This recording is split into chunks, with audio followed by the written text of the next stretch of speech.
Hello, my shimmering star. I am Amika Diya. Welcome you all to this amazing platform of Tutors Theory. Today we are going to discuss about personality, and this one is the chapter. This one is the chapter one of our unit fifth और of our book CD. Child development का ये first chapter है unit fifth का। तो इस chapter में हम जानने वाले हैं पर्सनैलिटी क्या होती है, सिगमंड फ्रॉइड ने पर्सनैलिटी के बारे में क्या बोला है, एल्पोर्ट ने क्या बोला है, अलग अलग साइकोलॉजिस्ट ने पर्सनैलिटी के को कैसे डिफाइन किया है और पर्सनैलिटी के साथ पर्सनैलिटी को कौन सी चीज़ें इन्फ्लुएंस करती हैं। इसके साथ साथ हम हैबिट्स के बारे में भी जानेंगे, हैबिट फॉर्मेशन क्या होती है, हैबिट्स कैसे होती हैं, कैसे डिस्कार्ड किया जा सकता है बैड हैबिट्स को। तो आज हम डिस्कस करने वाले हैं ये सारी चीज़ें। फर्स्ट अगर मैं बात करूँ पर्सनैलिटी की, तो जो पर्सनैलिटी है सबसे पहले तो पर्सनैलिटी को एक अच्छा एस्पेक्ट माना जाता है कि जैसे मैं बात करूं कि उसकी जिसके भी बारे में हम डिपेक्ट कर रहे हैं उसकी पर्सनैलिटी बहुत अच्छी है। तो पर्सनैलिटी का मतलब होता है कि एक काइंड ऑफ सोशल एबिलिटी, मतलब समाज की सामाजिकता क्या है, वो समाज में कैसे अपना जीवन व्यतीत कर रहा है उस पर निर्भर करती है। The term good refer to the positive, ये मैंने अभी बोला आपको कि पर्सनैलिटी जब वर्ड आता है तो ये इन्फ्लुएंस किया जाता है या इन्फ्लुएंस होते हैं हम कि we are depicting about the good thing only. Another common notions about personality is based on the physical appearance. अब sometimes बहुत सारी बार ये किया जाता है कि जो पर्सनैलिटी है सिर्फ फिजिकली आंक लिया जाता है कि बहुत अच्छा दिख रहा है, बहुत अच्छे कपड़े पहन रहा है तो उसकी पर्सनैलिटी बहुत अच्छी है। बट यहाँ पे पर्सनैलिटी का एस्पेक्ट सिर्फ फिजिकल अपीयरेंस से नहीं है, आपका एटीट्यूड, आपका एप्टीट्यूड, आप कैसे बोलते हो, आपकी सोशल एबिलिटीज क्या हैं, ये टोटली मिलके आपकी पर्सनैलिटी का निर्माण करती हैं। So personality is a topic of concern as old as the development of society. We have observe that individual change physically, emotionally, morally and socially. मतलब सबकी व्यक्तिगत विभिन्नताएं हैं कि कोई सामाजिक ज्यादा है, कोई इंटेलेक्चुअल ज्यादा है, कोई इमोशनली ज्यादा है, और जो इन सब में फिट हो जाता है वो अपने पर्सनैलिटी को बहुत अच्छे से इनहेंस कर सकता है। With time still all of us know the relatively stable amount of behaviour and thoughts and temperament. जब हम काफी आसपास लोगों के बीच रहना सीख जाते हैं तो हम इन चीजों से अवेयर हो जाते हैं कि हमें व्यवहार कैसा करना है और हमें अपना टेम्परामेंट कैसे रखना है कि मतभेद ना हो हमारे बीच। नेक्स्ट है uniqueness in a one's personality contributed to the understand difference lying among around us. Personality implies some consistency in behavior that people have in certain ways regardless of situation. The traits displayed in most situations unusually remain same as a Fairlie stable. इसका मतलब क्या है, हर एक person की personality unique होती है, सबके अंदर है वो पर्सनैलिटी, और ये क्या कंसिस्ट करती है मैंस का बिहेवियर की, आपका व्यवहार कैसा है in a certain way regardless of the situation. मतलब कि आप किन परिस्थितियों में कैसा व्यवहार करते हो तो भी आपकी पर्सनैलिटी उस चीज को डिपिक्ट कर पाएगी। अगर आप इन सारी सिचुएशन में भी स्टेबल रह जाते हो तो आपकी पर्सनैलिटी बहुत स्टेबल है। अकॉर्डिंग टू के यंग, कुछ डेफिनेशन पढ़ लेते हैं। Personality is a pattern of body habits, traits, attitude, ideas of an individual as these are the organised externally into the role status as they relate internally to the motivation goals various aspect of selfhood। ये क्या कह रहे हैं कि young, personality एक pattern होती है, आपकी आदतें क्या हैं, आपकी ट्रेट्स, आपके गुण क्या हैं, आपका दृष्टिकोण क्या है, आपकी विचारधारा क्या है, इन सबको ऑर्गेनाइज करना इंडिविजुअल में, प्लस एक्सटर्नली वो बंदा कैसा दिखता है, ये सारे एस्पेक्ट हमारी पर्सनैलिटी कहलाते हैं। तो पर्सनैलिटी क्या है, इंटीग्रेशन है फिजिकल, इंटेलेक्चुअल, इमोशनल और सोशल कैरेक्टर का, जिससे हम क्या करना सीखते हैं, बिहेव करते हैं, एक्सपीरियंस गेन करते हैं, मैनरफुल हो जाते हैं, एटीट्यूड पॉजिटिव हो जाता है, वैल्यू बनती हैं, बिलीव्स बनते हैं, trust, habit, sentiment and traits. मतलब जिसके अनुसार हमारे व्यवहार, अनुभव, गुण, इंटरेस्ट, रुचियां, आदतें, सेंटिमेंट्स, भावनाएं और लक्षणों के रूप में हम जो भी चीजें व्यक्त करते हैं ये भी हमारी पर्सनैलिटी का अभिन्न अंग होते हैं।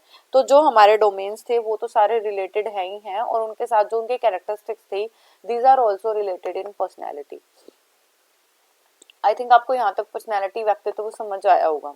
डेफिनेशंस देख लेते हैं। और एल्पोर्ट कहते हैं personalities and dynamic organisation within all portal और of those psychophysical patterns that determine his unique adjustment in the environment. मतलब व्यक्तित्व वो है जिसके द्वारा डायनामिक रहते हुए, डायनामिक का मतलब चेंज करते हुए, with all portal of those psychophysical system, इसका मतलब है कि जिसमें आप साइको दिमाग से जुड़ते हुए और फिजिकल बॉडी से जुड़ते हुए भी अपने एनवायरनमेंट को कैसे डिटरमाइन करते हुए बिहेव कर रहे हो. कैटल कहते हैं personality is that which permits a prediction of what a person will do in a given situation. Personality और व्यक्तित्व क्या है, ये एक प्रकार की भविष्यवाणी है. अगर मान लो आप मुझे जानते हो, मेरी पर्सनैलिटी को जानते हो, तो आपको पता होगा कि अगर मैम के सामने ये वाली सिचुएशन हम रख दें तो वो ऐसा बिहेव करेंगे. तो ये एक प्रकार की प्रेडिक्शन भी हो सकती है जो उस पर्सन की पर्सनैलिटी को देख के डिपिक्ट किया जा सकता है. विंगबर्न गोल्ड द कैरेक्टरिस्टिक और blend of characteristic that make a person unique. विशेषताएं या उन विशेषताओं का समूह जो किसी पर्सन को यूनिक बनाता है, अद्वितीय बनाता है, वही हमारा व्यक्तित्व कहलाता है. मन कहते हैं पर्सनैलिटी में be defined as the most characteristic integration of individual. अभी तक आपको डेफिनेशन में एक चीज तो समझ आ रही होगी कि यहाँ पे फिजिकल, इमोशनल, सोशल, इन सारी चीजों के बाद कैरेक्टरिस्टिक्स की भी बात हो रही है. तो मन कहते हैं कि इंडिविजुअल की स्ट्रक्चर, उसका बिहेवियर, इंटरेस्ट, एटीट्यूड, कैपेसिटीज और एबिलिटीज, ये टोटली मिलके पर्सनैलिटी का निर्माण करती हैं. Eysenck personality is a more or less stable enduring organisation of person character. वही है, ये कह रहे हैं कि किसी व्यक्तित्व का समायोजन करना, मतलब यहाँ पे हम ऑर्गेनाइज कर रहे हैं कैरेक्टर के साथ, टेम्परामेंट, इंटेलेक्चुअली, फिजिक कैसी है, तो ही वो एक एनवायरमेंट में एक यूनिक पर्सन बन के रह पाएगा. इसके बाद है Sarason and Sarason. Personality is a particular constellation of attribute that is defines one individuality. Constellation आपको पता होगा, कॉन्स्टिलेशन होता है एक समूह. जैसे कॉन्स्टिलेशन आपने तारों का समूह पढ़ा होगा, जो हेवनली बॉडीज या साइंस वगैरह में पढ़ा होगा. तो ये भी समूह है हमारी इंडिविजुअल कैरेक्टर्स का. वॉटसन कहते हैं personality sum of activity that can be discovered by actually observation over a long period of time. Watson क्या कह रहे हैं कि ये भी एक्टिविटी का समूह, हमारी प्रतिक्रियाओं का समूह है, जो अगर मान लो मैं ऑब्जर्व कर रही हूँ तो मैंने एक लॉन्ग पीरियड ऑफ टाइम तक उन पर्सन को ऑब्जर्व किया है, उसके बाद मैं बता पाई हूँ या डिपिक्ट कर पाई हूँ कि इस फला फला पर्सन की ये पर्सनैलिटी या ये व्यक्तित्व हो सकता है. और ये भी बहुत मतलब वास्तविक अवलोकन करते हैं उसके. लॉरेंस एंड पेविन कहते हैं personality represent do structural and dynamic properties of an individual और individual at reflects themselves in a characteristic. यही बात है कि पर्सनैलिटी क्या रिप्रेजेंट कर रही है, वो स्ट्रक्चरल संरचनात्मकता, जिसे मैंने अभी तक फिजिकल बोला है, एंड डायनामिक प्रॉपर्टी जो चेंज होती रहती है, उन प्रॉपर्टी का इंडिविजुअल कैसे रिफ्लेक्ट कर पा रहा है. यंग कहते हैं personality is totality way of behaviour of individual in a given tendency of interacting a sequence of situation. कि आपके पास सामने कोई भी परिस्थिति रखी जाए तो उन कैसे आप कॉन्टिन्यूटी में उन सिचुएशन के प्रति बिहेव करते हो, और यहाँ पे आपकी सारी टोटलिटी देखी जाएगी, आपकी टोटल मतलब आपकी पूरी प्रवृत्ति एक साथ देखी जाएगी उनका समूह बना के. अब आता है nature and characteristics of a personality. अगर मैं बात करती हूँ व्यक्तित्व की, प्रकृति की और विशेषताओं की, तो सबसे पहली बात है, हम अभी तक ये मान देते कि हर एक पर्सन की पर्सनैलिटी अलग होती है और सबके अंदर कुछ ना कुछ यूनिक होता ही है. कोई कैसे बिहेव करता है, कोई कैसे बिहेव करता है, बोलने का तरीका किसी का अलग हो सकता है, रिएक्ट करने के तरीके अलग हैं.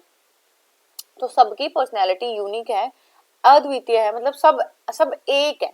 एक के पास एक तरह की पर्सनैलिटी, एक के पास एक तरह की पर्सनैलिटी है. क्योंकि हम, आप बोलोगे मैम टेम्परामेंट फिर भी सेम हो सकते हैं, इंटेलेक्चुअली भी बच्चा सेम हो सकता है. Yes, we can do the same thing with another also, but आपकी बॉडी स्ट्रक्चर, आपका फेशियल एक्सप्रेशन, आप कैसे इवॉल्व करते हो सिचुएशन में, वो सब सेम नहीं हो सकता. तो सब यूनिक है और सबकी पर्सनैलिटी जो है स्पेसिफिक भी है. इसके बाद personality is a self consciousness. Personality सिर्फ ये नहीं है कि दूसरों को आप क्या दिखा रहे हो, पर्सनैलिटी ये भी है कि आप खुद के साथ कैसा बिहेव कर पा रहे हैं.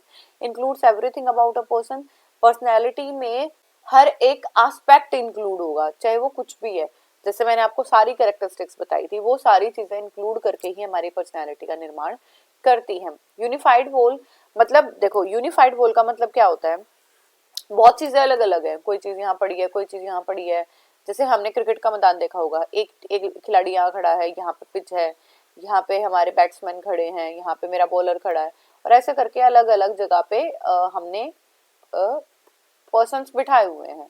बट क्या वो अलग अलग टीम है वो पर्सन्स, नहीं, वो सब एक ही टीम है। तो ऐसे ही हमारी पर्सनैलिटी की कैरेक्टरिस्टिक्स बेशक से अलग अलग हैं, बट जब हमारी पर्सनैलिटी की, जब हमारी टीम की बात आएगी तो वो एक हो जाएंगी। Personality aims toward some specific goals of development, और हमारे व्यक्तित्व के विकास के लिए कुछ एक गोल है जिसकी तरफ हमारी पर्सनैलिटी अग्रसर होती रहती है। जैसे हम अपनी पर्सनैलिटी किस तरफ अग्रसर कर रहे हैं कि we are going to be a teacher. Next है learning and acquisition of experiences contribute to the growth and development of personality. मतलब यहाँ पे जो अनुभव है, अनुभव सारे हम सीख के पैदा नहीं होते हैं, अनुभव तो सॉरी सीख के पैदा ही नहीं होते, सबको एक्वायर करने पड़ते हैं। तो लर्निंग के साथ साथ जो एक्सपीरियंसेस आप एक्वायर कर रहे हो वो भी आपकी पर्सनैलिटी में कंट्रीब्यूट करेंगी। प्रोडक्ट है, देखो प्रोडक्ट कैसे है, आपकी हेरिडिटी क्या है और आपका एनवायरनमेंट क्या है। आपके जितने गुण आपको एक वंशानुक्रम अनुक्रम से मिले हैं और आप कैसे वातावरण में रहते हो, इस पे भी आपका पूरा का पूरा व्यक्तित्व निर्भर करता है। Personality is composed of persistent qualities, मतलब व्यक्तित्व के सतत गुणों का निर्माण। ये क्या रहा है, कंपोज्ड ऑफ परसिस्टेंट क्वालिटीज, ऐसी क्वालिटीज जो चल रही हैं। अभी हमने देखा था कि कॉन्टिन्यूटी होनी चाहिए, वही आपकी पर्सनैलिटी होगी। एंड डायनामिक कभी सेम नहीं रहती, चेंज रहती है, क्योंकि हम चीजें सीखते रहते हैं। नेक्स्ट है personality and some related concept, व्यक्तित्व और रूप से संबंधित कुछ अवधारणाएं। फर्स्ट है टेम्परामेंट। टेम्परामेंट होता है स्वभाव, क्या है आपका। पर्सनैलिटी का फर्स्ट है सेंसिटिविटी, आप कितने सेंसिटिव हो, कितने संवेदनशील हो किसी चीज को लेके। मूड स्विंग्स कैसे होते हैं आपको। इरिटेबिलिटी, आप चिड़चिड़ापन तो महसूस नहीं करते। और अडेप्टेबिलिटी, आप कैसे सिचुएशंस में रह पाते हो, अडेप्ट कर पाते हो सिचुएशन के अकॉर्डिंग। पर्सनैलिटी ट्रेट्स, ट्रेट्स जो हमारी क्वालिटीज होती हैं जो हम एग्जिबिट करते हैं when you are doing something. Type की बात करूँ तो बहुत सारे सेवरल ट्रेट्स होते हैं, जैसे हमने जाना था एटीट्यूड, एप्टीट्यूड, टेम्परामेंट, एग्रेसिवनेस, ये सारे हमारे ट्रेट्स हैं। देन आती है सेल्फ इमेज, मैंने अभी थोड़ी देर पहले ही बोला था सेल्फ कॉन्शियसनेस। पर्सनैलिटी का मतलब यही नहीं है कि आप दूसरों के सामने खुद को कैसे रख रहे हो, आप अपने आप को अपनी थाली में कैसे परोस पा रहे हो, वो भी आपकी पर्सनैलिटी का अभिन्न अंग है।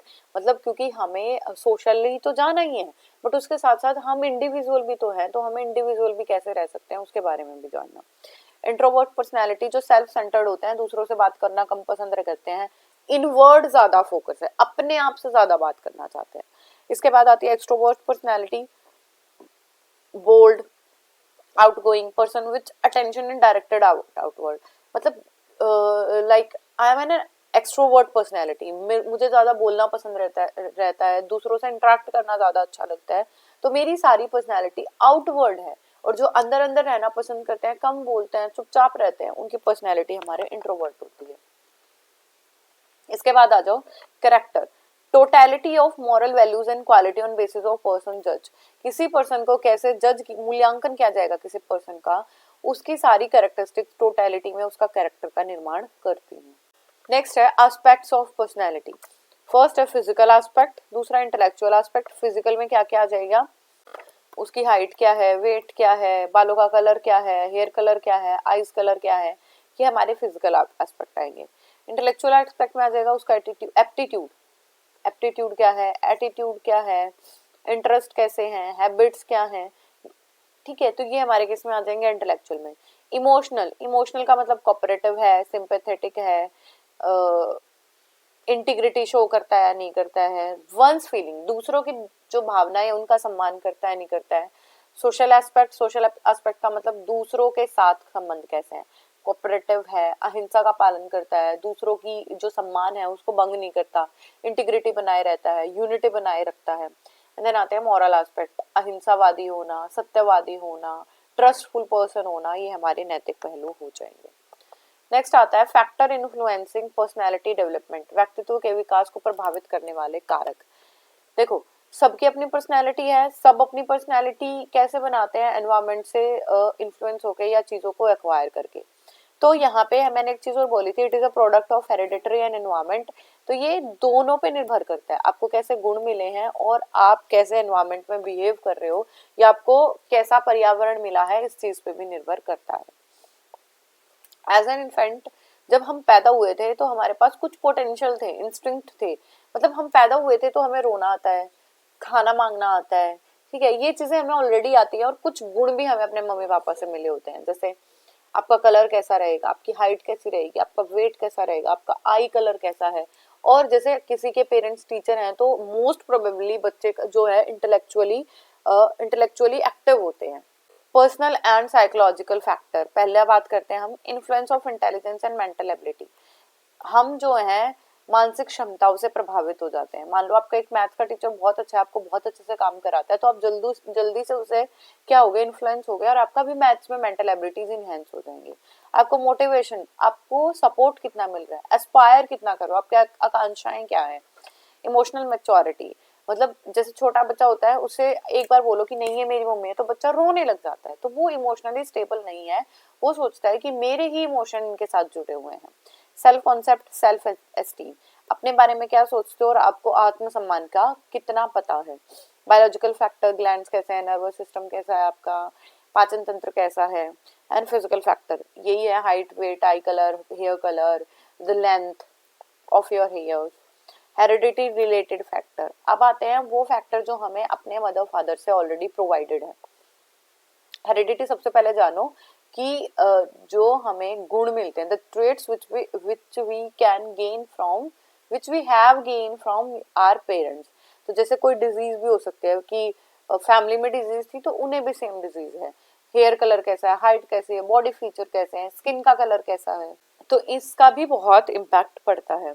For example, similarity of features and appearance between parents and their children can be easily observe.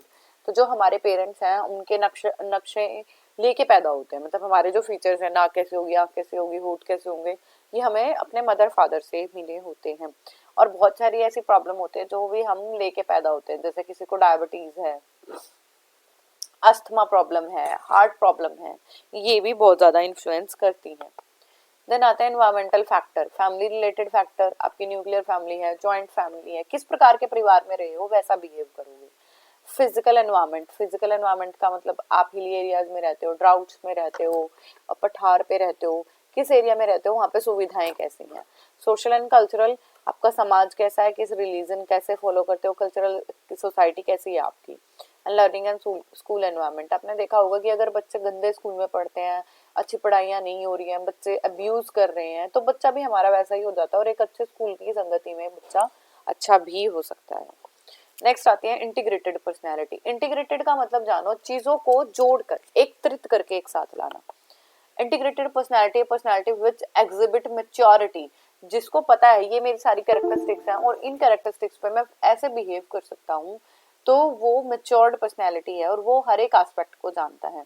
It is a kind of personality in which unity, एक तरह की क्या है, एकता है, and integration harmony with the development aspect directed towards the central self of individual, जिसमें जो बच्चा है भीतर के पहलुओं को जानता है, एकीकरण जानता है और सद्भाव भी जानता है।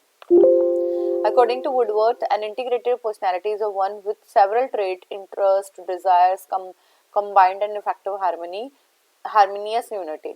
अलग अलग ट्रेड्स के अंदर भी हमारी क्या है, अलग अलग ट्रेड्स के साथ भी हम सामंजस्य बना के चल सकते हैं। ठीक है। Characteristics of healthy integrated mature personality, किसे बोलोगे कि एक मैच्योर्ड है। क्लियर और इंटीग्रेटेड आइडेंटिटी, उसको पता हो कि मेरी पहचान क्या है। कैपेबल ऑफ टेकिंग रिस्पॉन्सिबिलिटी, वो जिम्मेदारियां उठा पाए। ईगो इंटीग्रिटी, अखंडता है, मतलब चीजें टूटने ना दे। जैसे ईगो इंटीग्रिटी, मुझे पता है कि मैं सेल्फ एस्टीम हूँ तो मैं उन चीजों पे जरूर से खरी उतरूंगी। जैसे लोग बोलते हैं कि ये मेरे असूलों के खिलाफ है, ठीक है, वो उसकी ईगो इंटीग्रिटी है। नेक्स्ट है कॉम्पिटेंट एंड इंडस्ट्रियस। कॉम्पिटेंट का मतलब होता है, कॉम्पिटेंट का मतलब यहाँ पे कॉम्पिटिशन करना नहीं, कॉम्पिटेंट का मतलब मास्टरी हो उसको अपनी चीजों पे। और इंडस्ट्रियस का मतलब होता है मेहनती होना। ट्रस्ट अदर, दूसरों पे विश्वास भी बनाए और खुद पे भी सबसे पहले विश्वास बनाए। मैस्लो कहते हैं फॉलो मॉरल प्रिंसिपल, जो हमारे मॉरल प्रिंसिपल है उनको जो फॉलो करता होगा उस वो एक मैच्योर है, इंटीग्रेटेड पर्सनैलिटी है। इंटीमेट रिलेशनशिप बना सके, लोगों के साथ अच्छे से व्यवहार कर सके, अच्छे संबंध स्थापित कर सके। Open and new experience and idea, नए अनुभव और विचारों के लिए खुला हो, ऐसा नहीं है कि बहुत रूढ़िवादिता है। Having firm identity and behave accordingly, उसके एक दृढ़ पहचान हो कि भाई ये फलाने कॉलेज में प्रिंसिपल हैं तो उनकी एक पहचान है और उसको वो बनाए रखें। क्रिएटिवनेस, सर्जनात्मक क्षमता, क्रिएट कर सके। कार्ल रोजर कहते हैं दूसरों के साथ रिलेट करे, सेल्फ कॉन्सेप्ट अच्छा हो, सेल्फ एस्टीम हो, अपना आत्मसम्मान भी बनाए, कॉन्टिन्यूइंग लर्नर, ये ना सोचे कि मेरी पढ़ाई खत्म हो गई है तो मेरी लर्निंग खत्म हो चुकी है, लीव्स इन प्रेजेंट, आज में रहे, ना तो कल में जिए ना आने वाले कल में जिए, प्रिपरेशन रखे आने वाले कल की और सीखे हिस्ट्री से, इंडिपेंडेंट डिसीजन खुद से बना सके, अपने जो निर्णय है वो खुद से ले पाए। हरलॉक कहते हैं ability to relating oneself with others, खुद को दूसरों के साथ जोड़ना, इमोशनल मेच्योरिटी शो करना, रिस्पॉन्सिबिलिटी समझना अपनी, ये रियलिस्टिक, ऐसा ना हो इमेजिनरी वर्ल्ड में जी रहा है, और कंसिस्टेंट मतलब लगा रहे, एक कंसिस्टेंसी बनाए रखे, एक कॉन्टिन्यूटी बना के रखे। According to Allport, extension of sense of self, सबसे पहले स्वयं की भावना का विस्तार करें, दूसरों के साथ बहुत अच्छे से वार्म रिलेशन बनाए, इमोशनल सिक्योरिटी हो, परसेप्शन ऑफ स्किल, कौशलों का पता हो, इंसाइट, सेल्फ इंसाइट, सबसे पहले अंतर्दृष्टि करे, कि जैसे मैंने कोई आइडिया बनाया और उसे मैं खुद से देख रही हूँ, खुद को पहले खुद में उसका मूल्यांकन कर रही हूँ कि ये ठीक रहेगा, गलत रहेगा, इस पर कैसे कार्य हो सकता है। And unifying philosophy of life, और जो फिलोसफी है लाइफ की, दर्शन है जो लाइफ का, वो एकीकृत हो। नेक्स्ट आता है structure of personality and defence mechanism, यहाँ पे है व्यक्तित्व की संरचना क्या है और रक्षा तंत्र क्या होता है।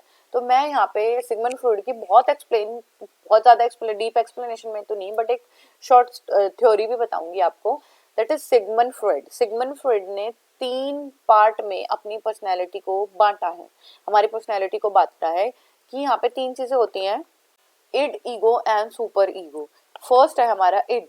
इड देखो मैं एक एग्जांपल लेके सिखा लेती हूँ आपको। सुपर ईगो, इड बात करती है प्लेजर प्रिंसिपल पे, लाइक कल मेरा पेपर है और आज मेरा मन कर रहा है कि मुझे पिज्जा खाना है, ठीक है। अच्छा, सुपर ईगो कहती है तुम्हें पिज्जा खाना है, तुम्हारा तो कल पेपर है, तुमने ये सोचा भी कैसे, मतलब हाईएस्ट मोरालिटी पे बात करता है सुपर ईगो। एंड ईगो कहती है कि चल एक ना बीच का रास्ता निकाल लेते हैं, कल तेरा पेपर है तो कल ना आते वक्त पिज्जा खा लेना। तो मैं बात करूं तो इड बात करती है प्लेजर प्रिंसिपल पे, सुपर ईगो बात करती है मॉरल प्रिंसिपल पे, और जो ईगो बात करती है द बैलेंसिंग ऑफ बोथ, मतलब जो ईगो है ये दोनों, मतलब ये रियलिटी पे निर्भर करती है, ना तो ये सोचती है कि मुझे क्या अच्छा लग रहा है, मुझे अच्छा लग रहा है किसी को मारना, तो मैं क्या जाके मार दूं, नहीं। अब कोई बहुत भारी मिस्टेक कर रहा है तो सुपर ईगो मान लो किसी ने बहुत भारी मिस्टेक की, किसी ने किसी को चग मार दिया है, तो सुपर ईगो आप क्या करोगे, उस पर छीनोगे या उसे मारोगे कि वो उससे दूर हट जाए। सुपर ईगो ये कहेगी कि कुछ भी है पर तुमने किसी को मारने का सोचा ही कैसे, हाईएस्ट लेवल ऑफ मोरालिटी है। और ईगो कहेगी कि रियलिटी यही थी कि इस टाइम पे मैं उस पर्सन को वो काम करने से हटाऊं, ठीक है। तो it works on a pressure principle, आपकी अग्रेसिव, आपकी नीड, आपका अनस्ट्रेन्ड, आप चाहते हो कि मुझे कोई रोके ना, मैं अपने काम करती रहूं, ठीक है। तो सुपर ईगो आपको इड समझ आया आपको, it accounts the external condition and consequences. Ego आपको साथ साथ बताएगी कि ये कंडीशन है, ऐसा हो सकता है, तो तुम ऐसे काम करो। और जो हमारी सुपर ईगो है वो हाईएस्ट ऑफ मोरालिटी पे बात करती है, वो मॉरल प्रिंसिपल पे ही बात करेगी। Super ego acquired from the parent, society, through experience in the form of moral value, social expectation, ये सारी की सारी मॉरल वैल्यू पे ही बात करेगी। ईगो हमारा स्ट्राइक करवाएगा, मतलब जो ईड और सुपर ईगो में लड़ाई हुई है उसको सॉल्व कौन कर रहा है, ईगो सॉल्व कर रहा है। तो तीनों मेजर प्रिंसिपल है हमारी लाइफ के, तीनों मेजर रोल प्ले करते हैं, क्योंकि हमारी पर्सनैलिटी का डेवलपमेंट बहुत सारी चीजों को कंबाइन करके ही हुआ है। Next, id, ego and super ego can be represented as a follow. देखो ये मान लो हमारा माइंड है, तो हमें पता है कि हमारे माइंड का कुछ 10% हिस्सा ही हम जानते हैं, उसके जो 90% होता है वो हमारा अनकॉन्शियस होता है। अनकॉन्शियस में से भी कुछ हमारा देखो ये जो ऊपर आपको दिखाई दे रहा है ये हमारा कॉन्शियस माइंड है, इसके बाद ये सारा का सारा हमारा अनकॉन्शियस है जिसे हम ढूंढ ही नहीं पाए हैं।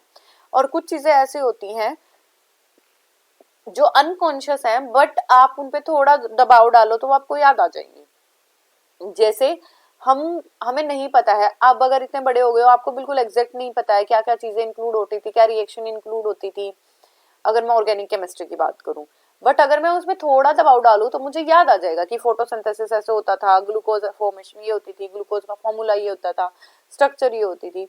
तो जो हमारी ईगो है वो देखो हमें 1/10 तो पता है, 9/10 हमें नहीं पता है, समुद्र की तरह है। जो ईगो है इन बिटवीन लाई करती है, आपका कुछ पोर्शन जिसे आप प्रेशराइज करके याद कर सकते हो, या ईगो ऐसी है जो आपके कॉन्शियस माइंड को अनकॉन्शियस माइंड से जोड़ती है और आपकी रियलिटी पे बात करती है। इसके बाद आता है डिफेंस मैकेनिज्म। देखो डिफेंस मैकेनिज्म क्या होता है, सबसे पहले तो ये जानो। अब बात करेंगे हम एंजाइटी को डील करना, और defence mechanism self protection bye ego. Ego कैसे आपको डिफेंस करती है, आपको रक्षा प्रोवाइड करती है, आप कैसे बचते हो सिचुएशन से। क्योंकि अगर आप बात करो, मैंने अभी कहा कि मुझे पिज्जा खाना है और मेरी मोरालिटी ये कह रही है, तूने सोचा भी कैसे कि तुझे पिज्जा खाना है, तेरे तो कल पेपर है, ठीक है। तो हमारी ईगो उन दोनों के बीच में, देखो एक कॉन्फ्लिक्ट बन रहे हैं ना आपके माइंड में भी, तो उन दोनों को कैसे बैलेंसिंग करती है, वही हमारा डिफेंस मैकेनिज्म कहलाएगा। Many time our id impulses goes through strong ego senses that are unacceptable। हमारे impulses इतने ज्यादा हो जाते हैं जो unacceptable हैं। या फिर अगर सुपर ईगो की बात करूँ तो हम ऐसी सिचुएशन में पहुंच जाएंगे जहाँ पे बहुत टेंशन हो जाएगी, वरीनेस हो जाएगी, हम सोचेंगे ये यार हमने ऐसे कैसे सोच दिया। ईगो क्या कर रही है, उन चीजों से आपको उस एंजाइटी से आपको ओवरकम कराने की कोशिश कर रही है। सो द ओवरकमिंग, या फिर हम कह सकते हैं with the help of ego we can overcome from the various kind of intense behaviour, या फिर टेंशन और वरीनेस और anxiety, that is known as defence mechanism. So defence mechanism का क्या मतलब है, जहाँ पे आप अनकॉन्शियसली और कॉन्शियसली एफर्ट से एस्केप करना चाहते हो कि आपको कॉन्फ्लिक्ट्स ना हो, आप संघर्ष की सिचुएशन में ना आए, तो वो आपका डिफेंस मैकेनिज्म कहलाएगा। सो कौन कौन से डिफेंस मैकेनिज्म है, acting out, compensation, somatisation, repression, ये मैं कराऊंगी, अभी नाम जान लो, rationalisation, displacement, projection, denial, regression, sublimation, identification, withdraw, day dreaming, sympathy और रिएक्शन फॉर्मेशन। एक एक एग्जांपल आपको प्रोवाइड करूंगी कि आपको अच्छे से समझ आ जाए कि हम किस बारे में बात कर रहे हैं। सो सबसे पहले है रिप्रेशन। रिप्रेशन का मतलब होता है, देखो हम जितने भी डिफेंस मैकेनिज्म पे बात कर रहे हैं वो सारे के सारे अनएक्सेप्टेबल बिहेवियर है। अगर आप उसे एक्सेप्ट कर पाओगे तो आपको डिफेंस क्यों करना पड़ रहा है। आपको जब तक ये पता है आपको चोट ही नहीं लगने वाली, तो क्या आप अपना डिफेंस मैकेनिज्म ओपन करके बैठोगे? नहीं। हमें पता है कि भाई पाकिस्तान हम पे हमला कर सकता है, इसलिए हमारे पास डिफेंस है, इसीलिए हमारे पास क्या है, हमने आर्मी खड़ी कर रखी है बॉर्डर पे, ठीक है। So pushed back unacceptable thoughts and impulses from the conscious to unconscious.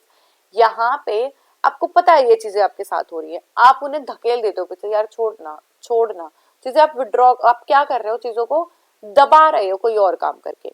जैसे मैं एक एग्जांपल देती हूँ, एक छोटा भाई है, वो अपने भाई से बहुत मतलब नफरत लगा लो, हेट करता है, तो वो क्या करेगा, उन फीलिंग्स को दबा लेगा, दिखाएगा नहीं, चुप रहेगा।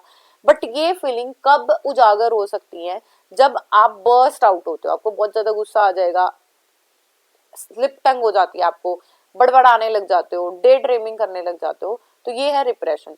रिप्रेशन का मतलब होता है दमन करना, जो आपकी अस्वीकार्य थिंग है आप उन्हें कॉन्शियस माइंड से अनकॉन्शियस माइंड की तरफ धकेल देते हो।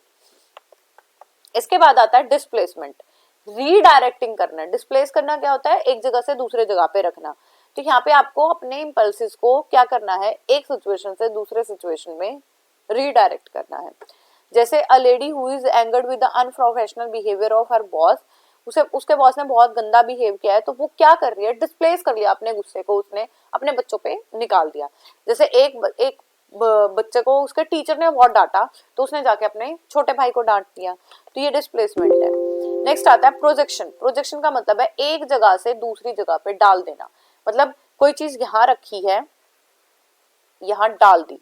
डिस्प्लेसमेंट का मतलब है हमने उस सिचुएशन को निकाला है पर दूसरे पे थोपा नहीं है, यहाँ पे हम दूसरे पे डाल देते हैं। जैसे किसी को किसी बच्चे से जेलसी है, अनएक्सेप्टेबल बिहेवियर ये पता है, और कब होता है कि जब आप फेल हो रहे हो अपनी इम्पल्सेस को कंट्रोल करने में। एक बच्चा है, जैसे मैं हूं, मान लो मैं किसी से जलती हूँ, तो मैं क्या कहूंगी इस बात को हटाने के लिए, अपना डिफेंस मैकेनिज्म शो करने, वो मुझसे जलता है, ठीक है। तो a boy who is jealous with the classmate complain that his classmate feel jealous और अनॉयड, वो जलता है बट किस पे डाल दिया, उस पे, ठीक है। नेक्स्ट आता है regression. It means going backward on responding in a manner appropriate on earlier age. मतलब जैसे आप एक छोटे बच्चे थे तब बिहेव करते थे ना, वैसा वैसा बिहेव करना। लाइक अगर एक बच्चा 9th-10th क्लास में, अच्छा हम बोलते हैं कि एक एडोलेसेंट पीरियड आ गया है, उसके नंबर कम दे देती है मैडम, नंबर कम देते ही वो रोने लग जाता है, पैर पटकने लग जाता है, सर पकड़ने लग जाता है कि नहीं मैडम मेरे नंबर बढ़ाओ, मेरे नंबर बढ़ाओ। तो ये क्या कहलाएगा, रिग्रेशन कहलाएगा। ठीक है, उसके साथ साथ और क्या होंगे कि आपके बॉस ने डांट दिया आपको तो आप टेंट्रम्स करने लग गए हैं, बॉस के गुस्सा दिलाने पे आप बचकाना सा बिहेव करने लग गए हैं। तो रिग्रेशन का मतलब क्या है, अपने आप को बैकवर्डली शिफ्ट करना अर्लियर एज में।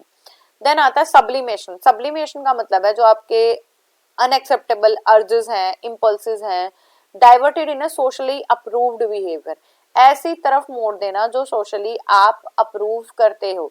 जैसे किसी को बहुत ज्यादा गुस्सा आता है, बहुत मार पिटाई करता है, तो उसे किस में डाल दिया, आर्मी में डाल दिया, तो वहां पे वो अपनी फीलिंग शो कर सकता है। डिनायल, मानने से इनकार कर देना, ये तो बहुत आसान है। किसी के फादर एक्सपायर हो गए तो उसने वो बिल्कुल मानने से इनकार कर रहा है कि ऐसा हो ही नहीं सकता है मेरे फादर, हो ही नहीं सकता, हो ही नहीं सकता। तो it is a kind of defence mechanism in which the person is refuses to accept the situation. Then आता है identification, unconscious modelling of oneself. Unconscious modelling का मतलब यह है हीरो की वर्शिप करना स्टार्ट कर देना। जैसे मुझे अक्षय कुमार अच्छे लगते हैं तो मैं क्या करना स्टार्ट कर दूं कि मैं अपने आप को अक्षय कुमार जैसा बनाना स्टार्ट कर दूं, मैं कपड़े वैसे पहनने लग जाऊं, मैं चीजें वैसे करने लग जाऊं, तो वो आइडेंटिफिकेशन कहलाएगा। नेक्स्ट आता है कॉम्पनसेशन, मतलब मुआवजा देना। It is an attempt to cover on deficiency in one field by exhibiting his strength to another field. मतलब एक बच्चा पढ़ाई में बिल्कुल भी अच्छा नहीं है तो उसने अपनी पूरी की पूरी एनर्जी स्विमिंग में लगा दी है। देन आता है withdrawal. Some person withdraw themselves from the circumstances that cause tension. ऐसे सिचुएशन में डालना, जैसे फ्रस्ट्रेशन हो गई, पेन हो गया, तो एक पर्सन बहुत ज्यादा हंसे है कोई उस पे, विड्रॉल करना, भाग जाना वहां से, अपने आप को ही हटा लेना उस सिचुएशन से। किसी पर्सन, कोई पर्सन बहुत ज्यादा पतला है, उस पर बहुत लोग हंस रहे हैं, कोई मोटा है, उस पर बहुत लोग हंस रहे हैं, तो उसने अपने आप को रूम में बंद कर लिया, उनसे अपने आप को दूर ले गया, तो ये हमारा विड्रॉल कहलाएगा, वापसी कहलाएगा। नेक्स्ट आती है sympathy. It is a defence mechanism in which person जो है ऐसे बिहेव करता है कि वो दूसरों की सिंपैथी को गेन कर पाए और अपनी जो सिचुएशन में उसने गलत किया है, अनएक्सेप्टेबल बिहेवियर था, उसे वो रिमूव कर पाए। नेक्स्ट आता है डे ड्रीमिंग। डे ड्रीमिंग क्या है, हवाई महल बनाना, building castles in air, which means यहाँ पे आप क्या करते जा रहे हो, इमेजिनेशन करते जा रहे हो।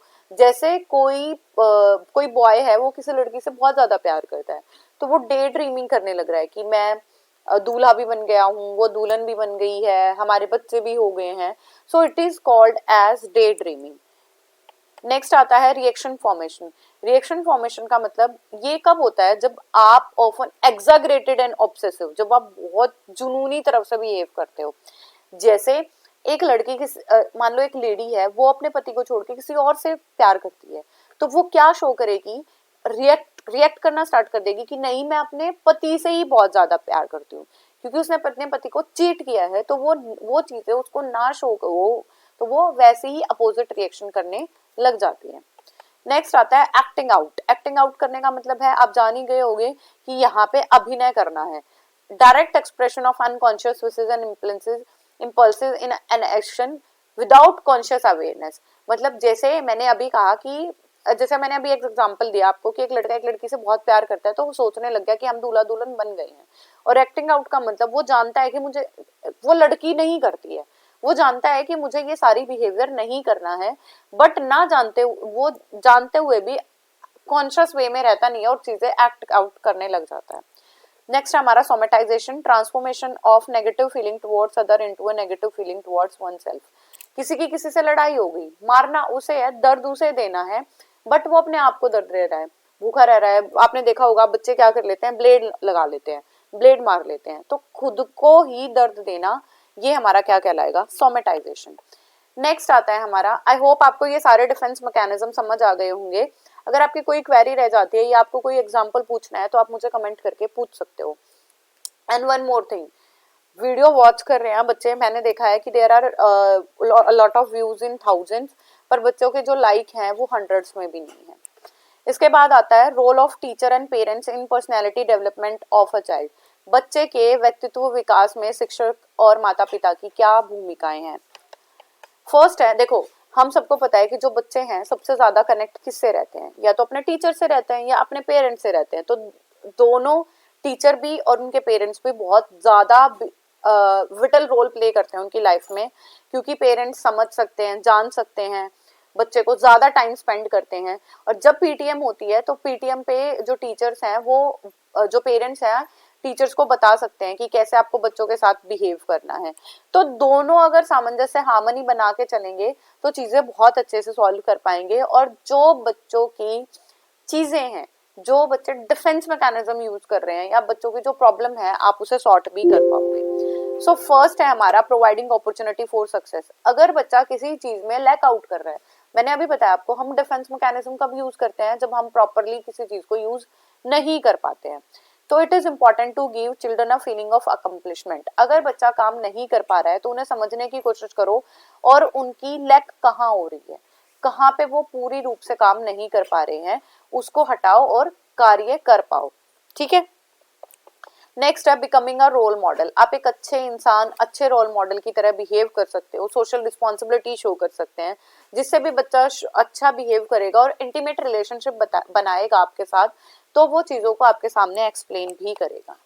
क्रिएटिंग हेल्दी क्लासरूम, एक अच्छा एनवायरनमेंट प्रोवाइड करो, बच्चों की हर एक कैपेबिलिटीज जो है उनके सामने आए, फुल एक्सटेंट तक आप उन्हें अपॉर्चुनिटी प्रोवाइड कर सकते हैं। इनकरेजिंग एंड टॉलरेंस एटीट्यूड, बच्चों को इनकरेज करना है कि आपको पेशेंस रखना भी इंपॉर्टेंट है।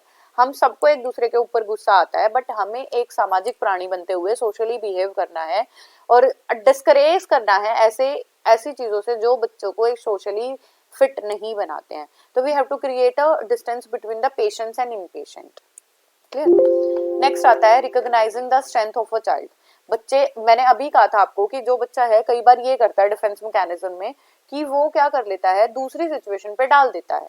लाइक अगर एक बच्चा पढ़ाई में अच्छा नहीं है तो वो स्विमिंग करने स्टार्ट करे, तो बच्चा सिर्फ एक ही चीज में अच्छा नहीं हो सकता, आप उसकी एनर्जी को शिफ्ट भी कर सकते हो। नेक्स्ट है providing free and fearless environment. बच्चों को घर पे भी, स्कूल में भी ऐसा एनवायरनमेंट प्रोवाइड करना है जिसमें बच्चा सिक्योर बिहेव करे, एंजाइटी से दूर रहे, डर खत्म हो जाए बच्चे का, तो वही क्या कहलाएगा, फियरलेस एनवायरनमेंट। देन आता है feeling a belongingness and acceptance. और बच्चों जो है अपनेपन की भावना बना के रखें। बच्चा कुछ बता रहा है आपको, चीजें शो कर रहा है, ट्रस्ट बना रहा है आप पे, तो उन चीजों को आप शो करोगे और बच्चा ट्रस्ट बना पाए तो आप क्या करोगे, सेल्फ एक्सपीरियंसेस उन्हें प्रोवाइड करेंगे। मतलब हमें बिलोंगिंगनेस दिखानी है कि हम अपनापन है तो ही बच्चा चीजें शो कर पाएगा। इसके बाद आती है हमारी हैबिट एंड हैबिट फॉर्मेशन। सबसे पहले जानो आदतें क्या होती हैं और आदतों का निर्माण कैसे किया जाता है। देखो आपको पता होगा जब भी आप अपना रिज्यूमे बनाते हो तो आपको पता है आप लिखते हो वहां पे आपकी हैबिट्स क्या हैं। हैबिट्स आपकी होती हैं कि मुझे बुक रीडिंग अच्छी लगती है, नेट सर्फिंग अच्छी लगती है, ठीक है।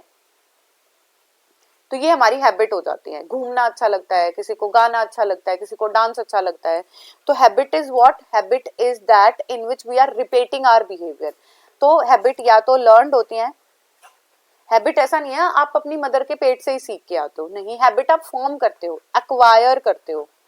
और ये एक प्रकार का एक वर्ड और याद रखना है आपको, ऑटोमेटेड बिहेवियर है जिसमें आप बार बार चीजें रिपीट करते रहते हो। For example as a beginner while doing type writing, आप जब टाइप राइटिंग कर रहे हो आराम से कर रहे हो, फिर एक टाइम के बाद आपको इतनी हैबिट हो जाएगी कि आप अपने फिंगर बिल्कुल कीबोर्ड पे लेके जाओगे और आपको पता चल जाएगा कि मुझे कहाँ से कौन सा जो की है वो प्रेस करनी है, तो ये वर्ड मुझसे लिखा जाएगा। जैसे बच्चे सिंगिंग सीख रहे होते हैं, पियानो बजाना सीख रहे हैं, तो उसे पता है कि अगर मैं ये वाली की प्रेस करूंगा तो उसके बाद ये वाला साउंड मेरा प्रोड्यूस होगा ही होगा। इसके बाद आते हैं कुछ definitions of habit. Watson, habits are integrated system of condition reflexes built around available innate pattern of movement। जिसके अंदर आप क्या कर रहे हो, आप एक तरह के पैटर्न को रिपीट करते रहते हो। इंटीग्रेटेड का मतलब आपके एक्शंस उसमें जुड़े हुए हैं और बार बार जब आप उन्हें रिपीट कर रहे हो तो वो आपकी हैबिट्स कहलाएंगी।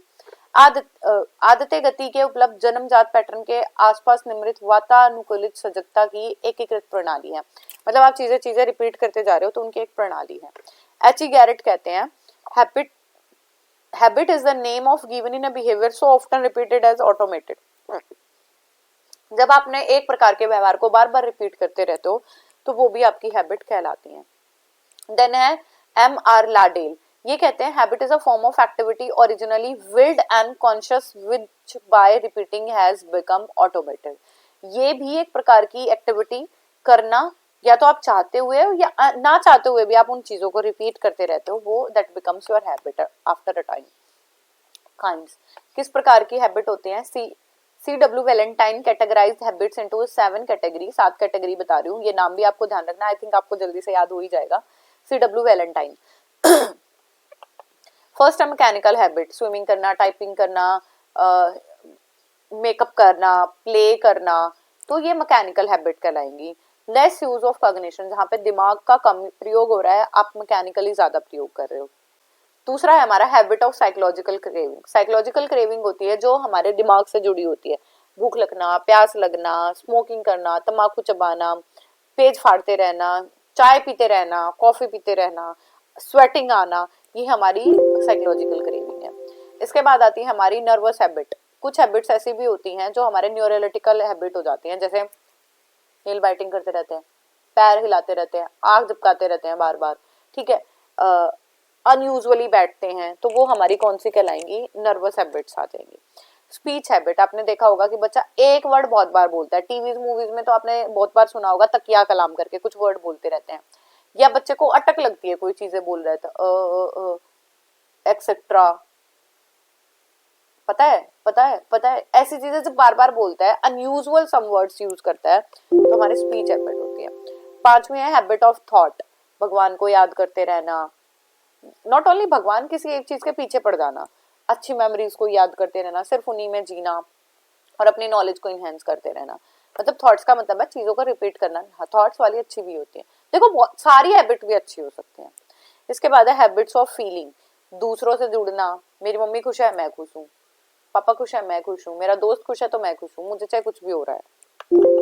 नेक्स्ट है मॉरल हैबिट्स। मॉरल हैबिट का मतलब सच बोलना, बड़ों का आदर करना, टीचर्स का आदर करना, पैर छूना, ये सारी हमारी moral habits कहलाएंगी।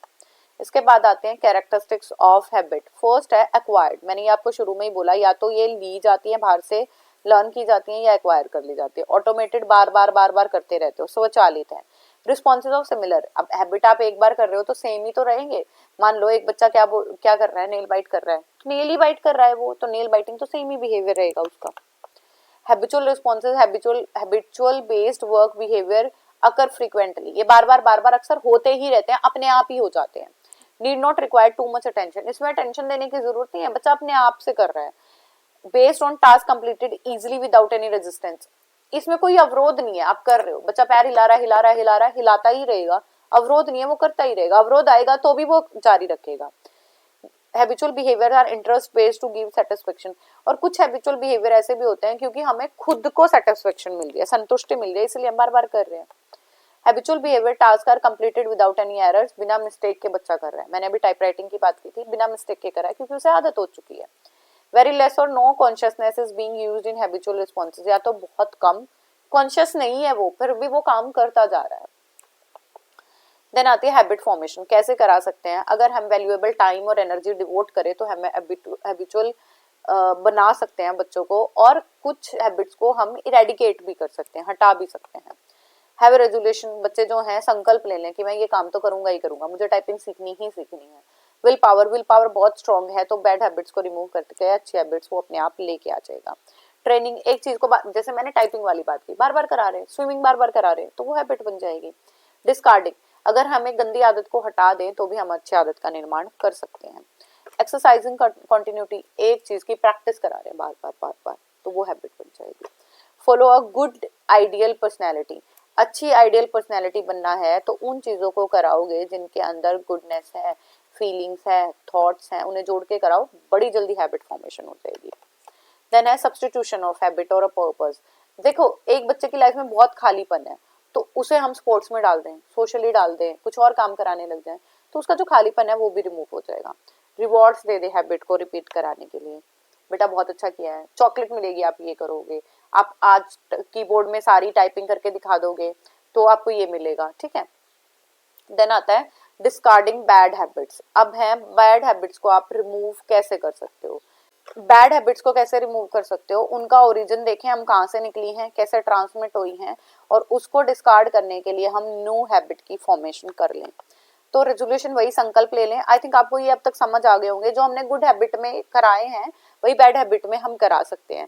Knowledge of consequences, आप उनके परिणामों को बताओ। बेटा ऐसे बार बार आप तंबाकू खाते रहोगे तो आपको ये समस्या हो जाएंगी, सिगरेट पियोगे, बीड़ी पियोगे तो ये हो सकता है।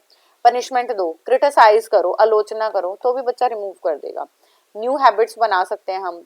सेल्फ इवेल्युएशन, बेटा देखो अगर आप काम नहीं करके आ रहे हो तो आपका कितना नुकसान है, आप सोचो आप फेल हो जाओगे, आप अच्छा काम नहीं कर पाओगे, आप इसी क्लास में दोबारा आ जाओगे, तो ऐसे इवेल्युएट करके दिखाना है। करेक्ट प्रैक्टिसाइजिंग ऑफ हैबिट्स, अच्छी आदतों का निर्माण कराओ और बार बार रिपीट कराओ। देन आता है importance of utility of habits in learning, better adjustment, environment में अच्छे से एडजस्ट कर पाए, इसलिए हम हैबिट कराते हैं। जैसे मैंने टाइप राइटिंग सिखाई तो कल को जाकर वो टाइप राइटिंग को भी अपनी वोकेशन बना सकता है। फिटिंग, आपकी थकान कम हो जाए, वॉइड भर जाए, वैक्यूम भर जाए आपके आपके जीवन का, आपकी पर्सनैलिटी बैलेंस हो जाए, और सेल्फ मतलब आप खुद को जान पाओ, सेल्फ कॉन्सेप्ट एनहेंसमेंट हो। सेकंड, कैरेक्टर फॉर्मेशन भी हो आपकी। ब्रिंग एक्यूरेसी एंड एफिशिएंसी, आप जो है एक्यूरेसी लेके आओ, फासन कर पाओ किसी कॉन्सेप्ट को, जैसे टाइपिंग की बात कर लेते हैं, स्विमिंग की बात कर लेते हैं। Then habit task are easy to learn, आसानी से लर्न हो जाएंगे क्योंकि आपको रिमाइंड करने की कोई जरूरत है नहीं। आई होप आपको ये चैप्टर समझ आया होगा। इसमें हमने पर्सनैलिटी की बात करी है, सिगमंड फ्रॉइड ने पर्सनैलिटी के जो 3 एस्पेक्ट बताए थे, इड, ईगो और सुपर ईगो, उनकी बात करी है। देन मैंने आपको बताया है कि पर्सनैलिटी को कैसे फॉर्म कर सकते हैं। देन इसके बाद मैंने हैबिट्स के बारे में बताया, हैबिट्स क्या हैं, कैरेक्टरिस्टिक्स क्या हैं, गुड हैबिट्स को कैसे इनहेंस करते हो, बैड हैबिट्स को कैसे रिमूव कर सकते हो, एंड रोल ऑफ टीचर भी हमने डिस्कस किए हैं। आई होप आपको ये पूरा चैप्टर समझ आ गया होगा। अगर फिर भी आपकी कोई क्वेरी है तो आप मुझसे कमेंट करके पूछ सकते हो। So will see you in the next video. Keep going, keep growing and keep learning my dear students. Bye bye, take care.